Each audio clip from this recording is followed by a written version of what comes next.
السلام علیکم دوستوں ایک سچائی ہے کہ ہماری اس دنیا میں انسانوں کے علاوہ ایک اور ایسی سمجھدار اور طاقتور مخلوق بھی رہتی ہے جسے انسانوں کے ہی جیسے ہر طرح کے فیصلے کرنے کا آپشن دیا گیا ہے کہ چاہے تو کسی کی بات کو مان لیں اور اگر چاہیں تو انکار کر دیں، کیونکہ فرشتوں کی طرح وہ اللہ تعالیٰ کے حکم کے پابند نہیں ہیں،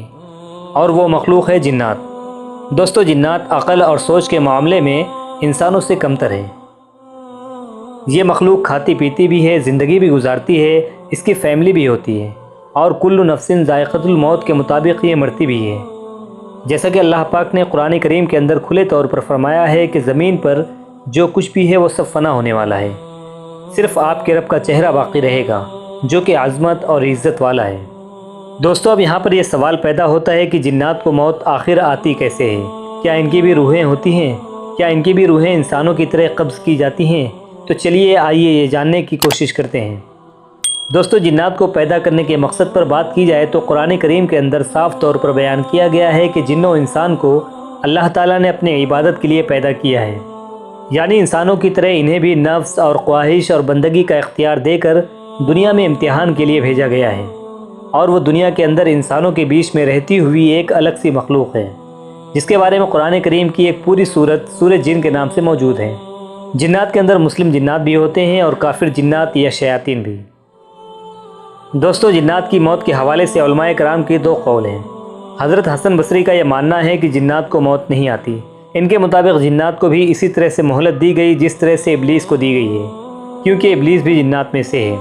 اور اس کے چیلے قیامت تک انسانوں کو گمراہ کرتے رہیں گے، لہٰذا یہ مرتے نہیں ہیں۔ لیکن یہ سب ماننے کے پیچھے حضرت حسن بصری کے پاس کوئی دلیل موجود نہیں ہے،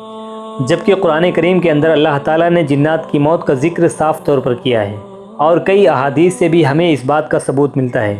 کہ ان کی عمریں انسانوں کے مقابلے میں بہت لمبی ہوتی ہیں، مگر یہ بوڑھے بھی ہوتے ہیں اور مرتے بھی ہیں۔ لیکن ان کی موت انسانوں کی طرح بالکل نہیں ہوتی، کیونکہ انسان مٹی سے بنا ہوا اپنا ایک وجود رکھتے ہیں، جبکہ جنات آگ سے بنی ایک مخلوق ہے جس کا کوئی وجود نہیں۔ لیکن ان دونوں مخلوقات کے اندر ایک چیز کامن ہے، اور وہ ہے روح۔ حضرت عبداللہ بن عباس سے جب یہ پوچھا گیا کہ کیا جنات مرتے ہیں، انہوں نے فرمایا کہ بالکل مرتے ہیں، مگر ابلیس نہ مرے گا، صرف اسی کو اللہ تعالیٰ نے قیامت تک کی مہلت دے رکھی ہے، اور جب یہ بوڑھا ہوتا ہے تو اللہ تعالیٰ پھر سے اسے جوان کر دیتے ہیں، اور یہ ہمیشہ 30 سال کی عمر میں رہتا ہے اور بڑھاپے کے بعد ہمیشہ جوانی کی طرف لوٹ آتا ہے، جبکہ باقی جنات اپنی نیچرل عمر پوری کرنے کے بعد ان کی کسی حادثے کی صورت میں موت ہو جاتی ہے۔ جہاں تک جنات کی روح قبض کرنے کا سوال ہے تو اس حوالے سے حضرت عبداللہ بن عباس فرماتے ہیں کہ حضرت اسرائیل علیہ السلام کے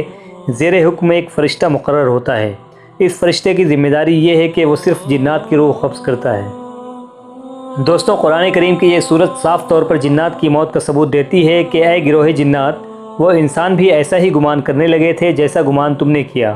کہ اللہ تعالیٰ مرنے کے بعد ہرگز کسی کو نہیں اٹھائے گا۔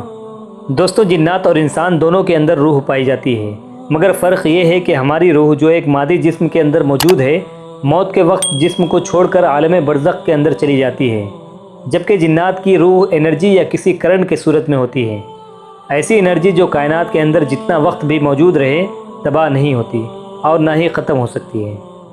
اسی طرح جنات کی موت اور بھی کئی طریقوں سے ہوتی ہے، جس میں سے ایک طریقہ یہ ہے کہ اگر کوئی جن جانور کی شکل بدل کر انسانوں کے سامنے آ جائے اور کوئی انسان اس جانور کو مثلاً بلی یا سانپ وغیرہ کو مار دے تو وہ جن بھی اصل میں مر جائے گا۔ جیسا کہ روایت سے پتہ چلتا ہے کہ ایک صحابی حضرت حارثہ بن نعمان انصاری رحمۃ اللہ علیہ اپنی قیام گاہ کے اندر آرام فرما رہے تھے کہ اچانک ان کے سامنے ایک خطرناک قسم کا اژدہا ظاہر ہوا، جس سے وہ خوف زدہ ہو گئے اور اس کو مار ڈالا۔ اس واقعے کے کچھ ہی دیر کے بعد وہ اپنے گھر سے کہیں پر غائب ہو گئے۔ دراصل ان کو جنات اٹھا کر اپنے ساتھ لے گئے اور جنوں کے قاضی کے سامنے انہیں پیش کیا اور بتایا گیا کہ انہوں نے ایک جن کو قتل کر دیا اور ان کے مقتولین نے ان پر قتل کا دعویٰ کیا ہے۔ حضرت حارثہ بن نعمان انصاری نے اس سے انکار کیا اور کہا کہ میں نے کسی جن کو قتل نہیں کیا۔ تو قاضی نے سوال کیا کہ جس کو آپ نے قتل کیا وہ کس شکل کے اندر موجود تھا؟ تو انہوں نے فرمایا سانپ کی شکل میں۔ یہ سننے کے بعد قاضی اپنے ساتھ میں بیٹھے ہوئے ایک جن کی طرف متوجہ ہوا تو اس نے بتایا کہ میں نے رسول اللہ صلی اللہ علیہ وسلم کو فرماتے ہوئے سنا کہ جو تمہارے سامنے اپنی شکل بدل کر آئے تو تم اس کو قتل کر دو۔ یوں اس جن قاضی نے حضرت حارثہ بن نعمان انصاری کو رہا کر دیا، وہ اپنے گھر لوٹ آئے۔ اسی طرح سے ایک اور صحابی کے بارے میں روایت ہے کہ ان کے گھر پر ایک بار ایک اژدہا ظاہر ہوا، انہوں نے اس اژدہے کو مار دیا۔ آپ صلی اللہ علیہ وسلم کی خدمت میں پیش ہو کر جب انہوں نے اس بات کو پیش کیا تو نبی کریم صلی اللہ علیہ وسلم نے اس بات کی تصدیق کی کہ وہ ایک جن تھا۔ آپ نے فرمایا کہ جب کوئی بھی موذی جانور تمہارے سامنے آئے تو 3 بار اذان دو یا اسے 3 بار وارننگ دو کہ وہ سامنے سے چلا جائے، اور اگر وہ وہاں سے نہ جائے تو اسے قتل کر دو، کیونکہ اگر وہاں کوئی جن ہوگا تو وہاں سے چلا جائے گا۔ اس کے علاوہ جن ایک دوسرے سے جنگ کر کے بھی انسانوں کی طرح ایک دوسرے کو قتل کرتے ہیں، جیسا کہ زمین پر انسانوں کے باپ حضرت آدم علیہ السلام کی تشریف آوری سے پہلے زمین پر جنات آباد تھے